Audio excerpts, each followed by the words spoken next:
मैं ये कह रहा हूं कि it's very important right now. India में बहुत चिंता का विषय है, मेरे लिए तो कम से कम बहुत गंभीर विषय है। और मुझे लगता है अगर कोई पूछे इंडिया की सबसे बड़ी प्रॉब्लम क्या है, बेरोजगारी और इन सब चीज़ों के अलावा, भ्रष्टाचार और बेरोजगारी के अलावा, मैं कहूँगा उससे भी ज़्यादा बड़ी प्रॉब्लम है ये जो अकाल है साहित्य का और कल्चर का और क्रिएटिविटी का।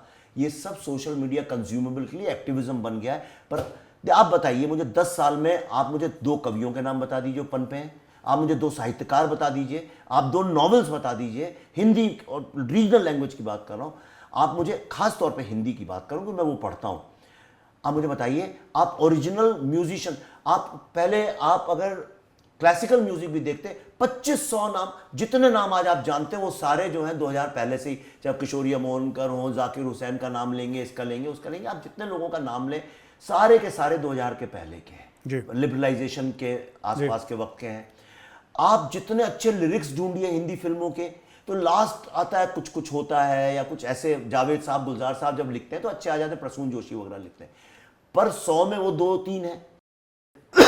डांस में देख लीजिए आप आज इतना बड़ा अकाल है भाई साहब, आप कल्पना नहीं कर सकते। आज अच्छी पढ़े लिखे ग्रंथ, धार्मिक ग्रंथों के इंटरप्रिटेशन करने वाले विद्वान लोग, उनकी पॉलिटिक्स की एनालिसिस एक अच्छे नुआंस तरीके से करने वाले लोग, समाज में बैठ के नुआंस बात करने वाले लोग, टीवी पे समाज की बात करने वाले लोग। फिल्म इंडस्ट्री में 30 साल में मैंने पतन देखा, आज फिल्मों की बात कोई करता नहीं, ठीक है, इधर उधर की बातें होती।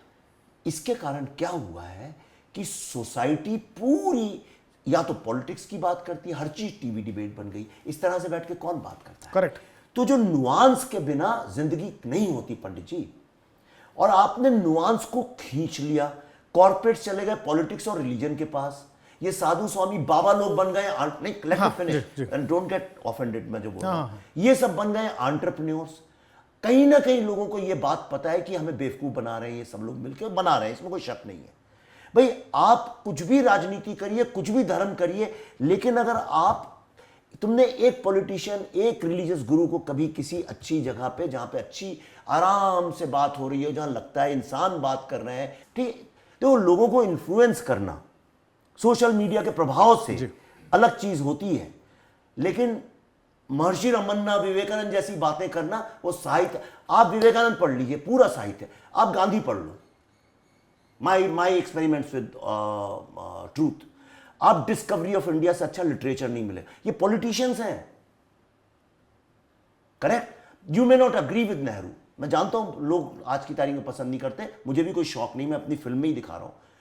आप जिन्ना को पढ़ लो, अंबेडकर को पढ़ लो, आप आज से वाजपेयी जी के वक्त के साहित्यकारों जिनने पॉलिटिक्स में, अरुण शौरी को पढ़ लो, एमजे अकबर को पढ़ लो, ये सब पॉलिटिकल राइटर्स हैं, पढ़ लीजिए। अभी पॉलिटिशियन बन गए, लेकिन पहले वो राइटर्स थे। हाँ, पर पॉलिटिकल राइटर्स हैं जी।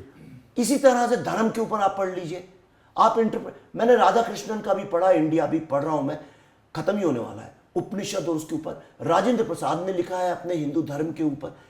दे आर लिटरेचर्स, आप पढ़ते हो nuance, language, usage of this thing. Aurobindo को पढ़ लो, किसी कोई लिख सकता है, कहीं ना कहीं 150 साल की बात है, मतलब ये ऐसा नहीं कि नहीं, मैं आपको 25 साल पुरानी, ये सब तो मैं जितने नाम लिए 25-30 साल, बहुत सारे लोग ऐसे भी हैं जो मतलब जो 100-150 साल। आप ओशो को सुन लो, रजनीश को सुन लो जी ना, आपको उनको भी 40 साल 30 साल 40 साल हो गए। हाँ, पर वो तो हम ये तो बात मान ही रहे हैं कि बहुत सन हद तक 2000 लिबरलाइजेशन तक कोई प्रॉब्लम नहीं था। मुझे लगता है पोस्ट लिबरलाइजेशन हमारा एस्पिरेशन हो गया अंग्रेजों जैसा बनना, और अंग्रेजों जैसे बन हम सकते नहीं, तो बंदर के हाथ में आया उस तरह।